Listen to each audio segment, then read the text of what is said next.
Hey guys, it's Editor over BHA here bringing you a new video. So a little while back we did a video on a Smonet door lock with the Wi-Fi gateway. This was a deadbolt lock that had the keypad, it was Wi-Fi controlled, it works great. But today we're going to look at another door lock. Now this is the ZNS-H001 Smonet door lock. It will also require the gateway, but it's going to give us some additional features. And we're going to talk about those here in a minute.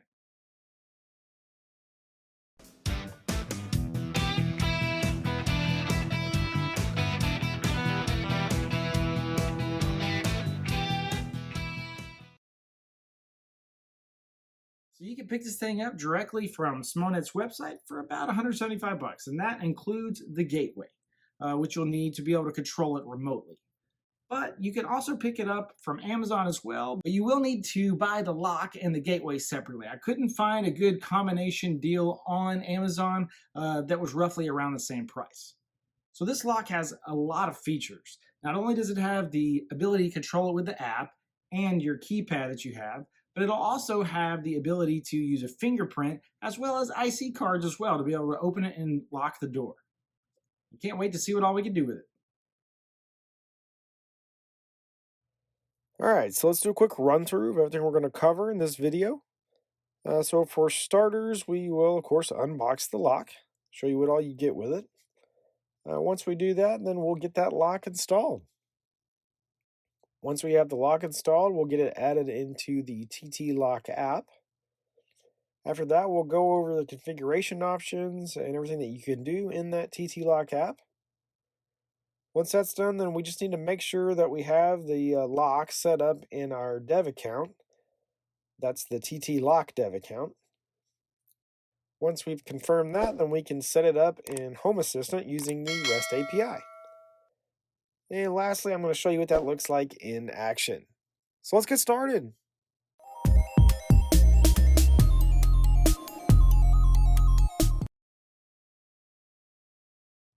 So we're looking at the ZNS-H001 lock. All right, so you can open it using a key. You can use the number pad. It's got a fingerprint reader, an IC card reader. So tons of different options here. It actually even has an anti-theft alert on it as well. So it'll actually kind of sound an alarm if you have it set up properly. This, of course, does require the gateway. So remember, in order to be able to use it remotely other than just via Bluetooth, you will need the additional Wi-Fi gateway in order for this to work. The version that we're looking at today is the black one. So let's get this open up here. Of course, we got the instructions and all the templates for cutting holes if you need to. Since we're doing this on an existing door install, we shouldn't have to cut any new holes. Everything should work as we need it to. Let's see, we get a screwdriver and drill bit. Again, that's if you need to make new holes, which we shouldn't have to do. In this pack here, we got the cards for the card reader, as well as all the screws and mounting plates and everything that we will need. And now to the actual door handle. So this is the inside handle. This will has the batteries on the top.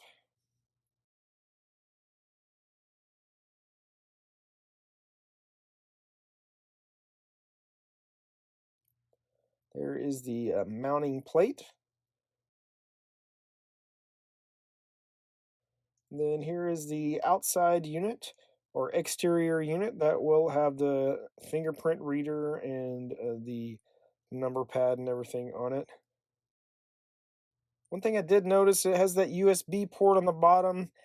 I understand why they have that, but I hate that it's on the outside unit because it seems to me that from a security standpoint, anybody could come up to the lock, plug in, and possibly take control of it somehow with that USB port. I feel like that should be on the inside unit. Obviously, if you're on the inside of the house, you would not be worried about the security side of things as much as you would on the outside. But that's everything you get in the box. Let's go ahead and talk about the specs. So honestly, I could not find a lot of documentation giving you much details on the specs.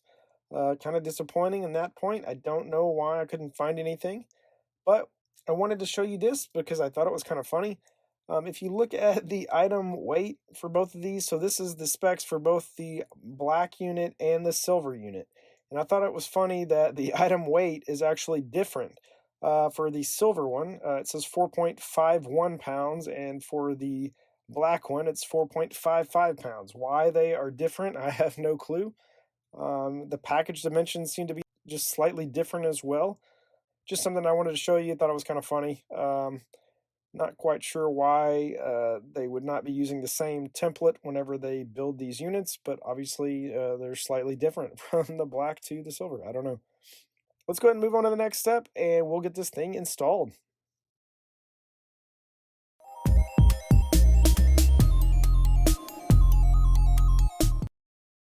So first things first, I wanted to get this installed on an exterior door at my house, but all of my doors around my house have both the regular handle and a deadbolt.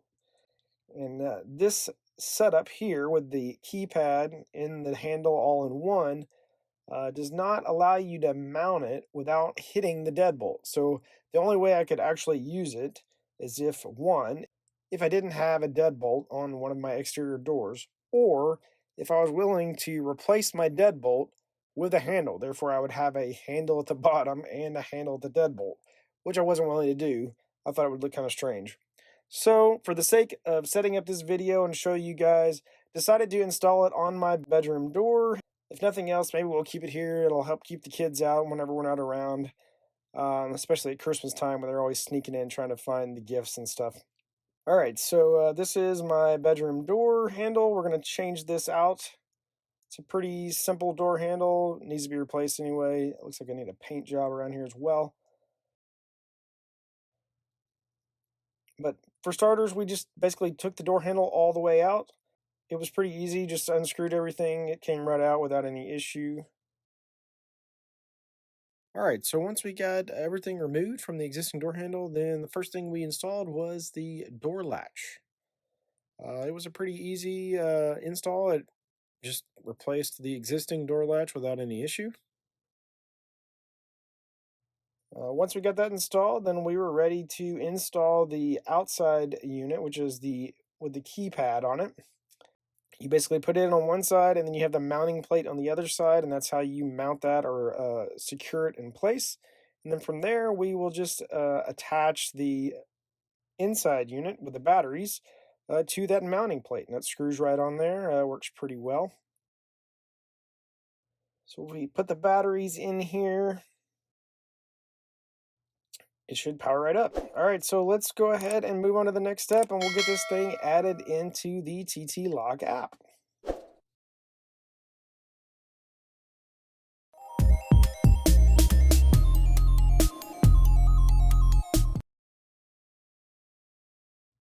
All right, so adding the lock into the TTLOCK app is actually pretty easy.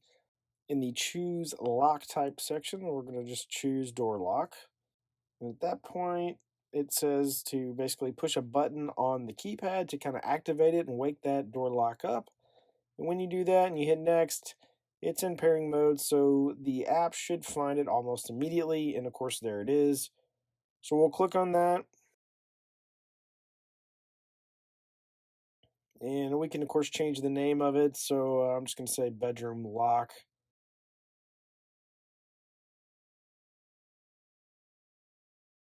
And that's it. There it is. As you can see, there is the one we did before, which was the backdoor lock. So now I have both of them added. If we click on bedroom lock here, we can just kind of play around with it. I'll try to lock and unlock the lock. Looks like everything is working as it should. I think we are ready to move on to the next step, and we'll kind of go over the configuration in the app.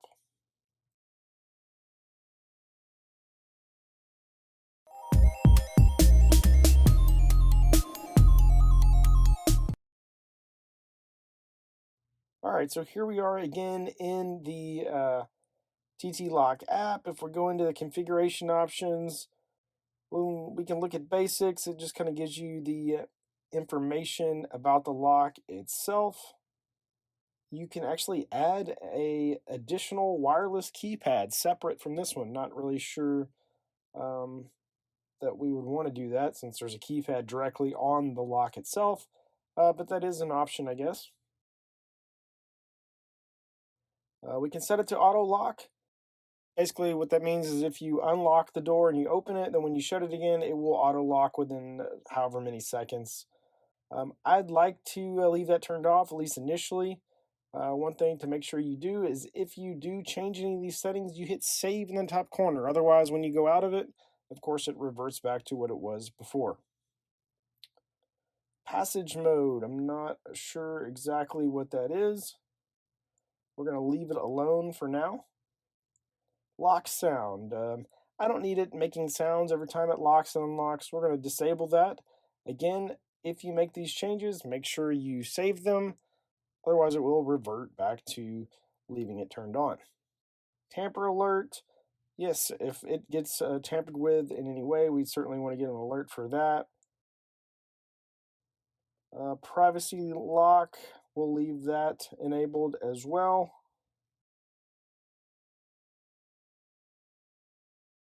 We don't need to mess with the reset button. We'll just leave that setting as default also. We can calibrate the time here to make sure that the lock has the correct time.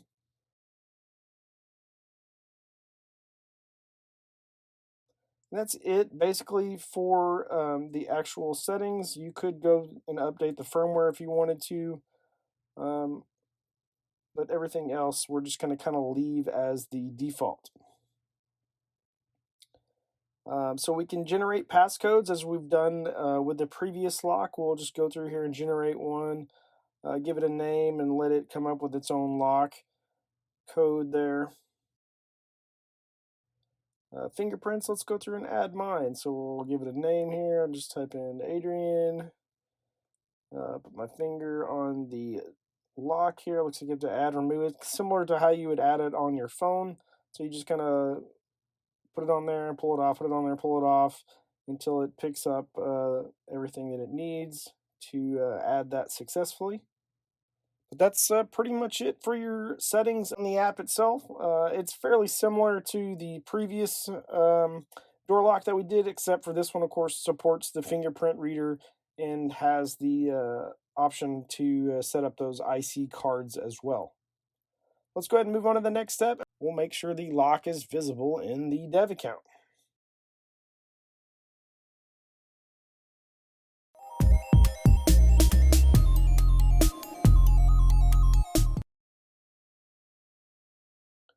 All right, so first things first, you need to make sure that it is added to your gateway. In order for this to work properly with our dev account and everything, we do need to have that gateway configured. Since I already had the gateway configured, I just went in here and looked for it, and it actually already has found the lock. So they both show that they are added and connected to that gateway, so I think we're good to go. All right, so now we are ready to run a couple of commands. Now you could run these from basically any command line, or this is just a date command and a curl command, but I'm running mine from my Docker host machine. So basically we're going to run this date command. We need to know the exact date because the command has to be run within, I think, 5 minutes of current time. And then once we do that, then we'll run this curl command that basically will hit that TTLOCK REST API and pull down all of the lock information for your dev account. And I'll have all these in the description below, so you don't have to try to retype them off of the screen. You can just copy and paste them. But basically, you'll need your client ID, your client secret, and the lock ID going forward to be able to get this set up in Home Assistant. So basically, we want to pull the lock ID from this command here, and we're going to save it to use in that next step. Now that we have everything we need, let's go ahead and move on to the next step, and we'll get this thing added into Home Assistant.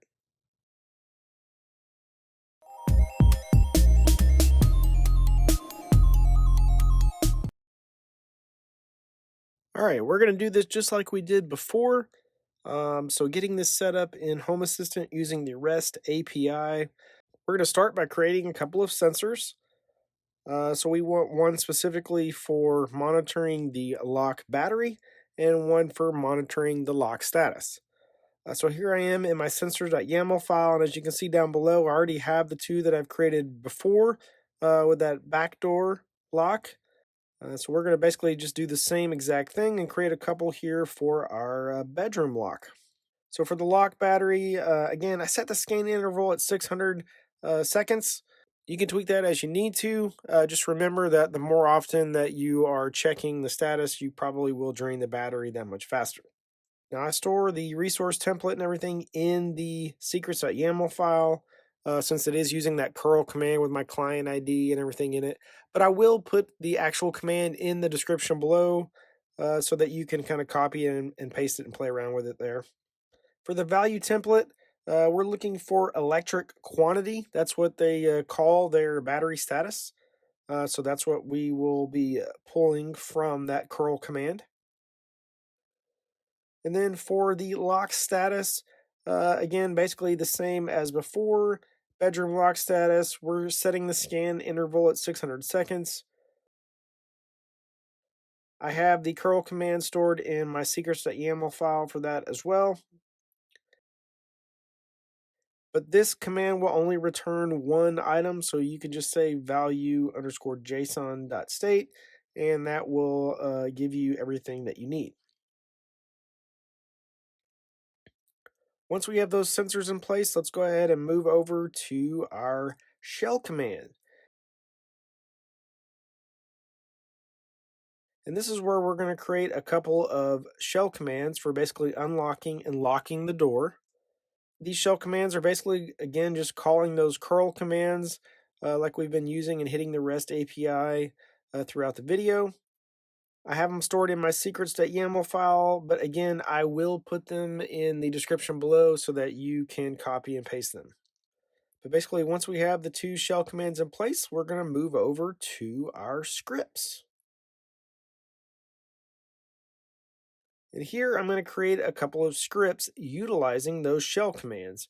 And basically the reason I do it this way is because I will call that shell command, and then afterwards I will also update that sensor so that it isn't waiting the 600 seconds before it will get the current status. So I've already got them set up here. So I'll just kind of walk through them. They're identical except for one's going to call the unlock shell command and one will call the lock shell command. So for the sequence, the first service will be the shell command .unlock underscore bedroom underscore door. I give it a 5-second delay just to make sure that you have time for that lock to actually run the command. After that, then I call home assistant.update entity and I have it update the sensor for that bedroom lock status. This will force it to go ahead and scan that sensor and make sure that it has the current status. So I do that for both the unlocked bedroom door and the locked bedroom door scripts. And that should get us set up what we need, and we can move on to the last part of this step, which is our lock.yaml file, where we're going to create a template lock. Now in this, as you can see, I've already have mine set up for the backdoor lock. We're essentially going to do the same thing for the bedroom lock as well. So for the name, I'm just going to call it bedroom lock. The value template, I'm going to cheat. I'm going to copy what's up here under the backdoor lock. I'll paste it down here and then just do my modifications. We'll change that to bedroom lock here and bedroom lock there as well. And I'll have all this in the description below so you can copy and paste it. But now we just need to tell the lock what to do for the various commands. So for lock, we're going to call the lock bedroom script. And then, of course, unlock, we're going to call the unlock bedroom script.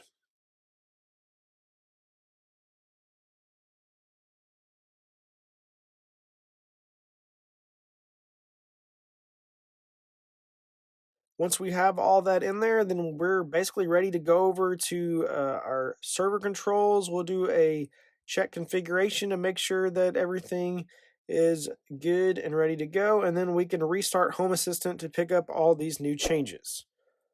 We'll give that a few minutes to come back up, and I'll see you guys on the last step.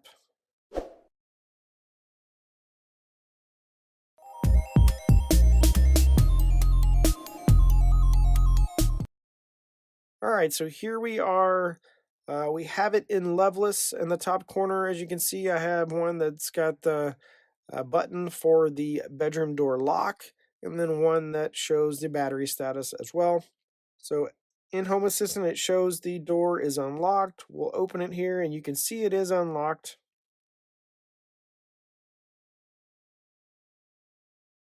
Let's go ahead and lock it. When you push the lock button, you'll see it light up on the actual keypad of the lock itself. And now the door is locked. I can't get into it.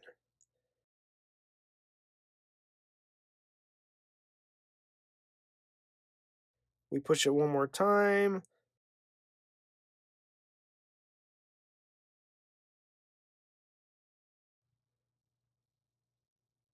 It will unlock, and of course, now the door is open again. That's it, guys. That's the end of the video. We now have a Smonet fingerprint door lock set up in Home Assistant. We can lock it and unlock it from there. But that's pretty much the end of the video, guys, for this specific lock. So a few things to note about this lock.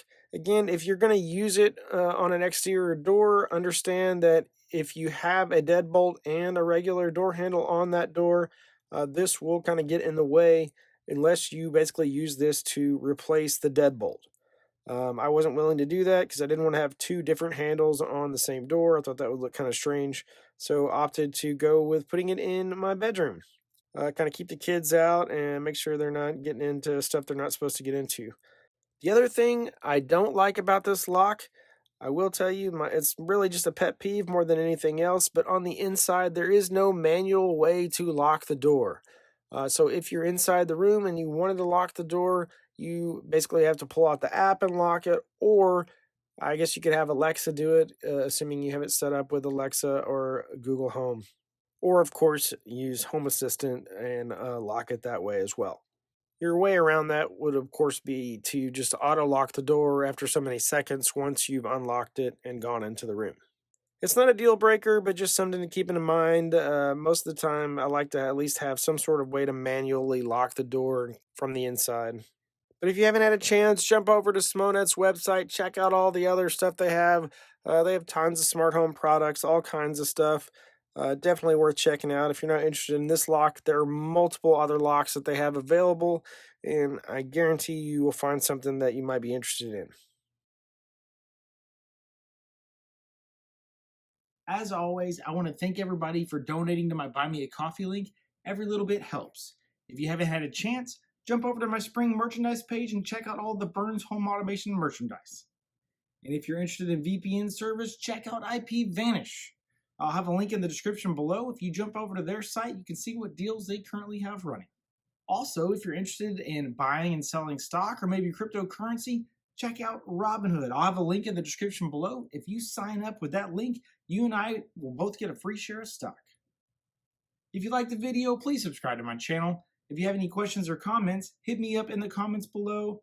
As always, if there are any videos out there that you would like to see that I don't already have out there, let me know in the comments as well, and I'll see if I can't get something put together for you guys. Otherwise, I'll see you guys around.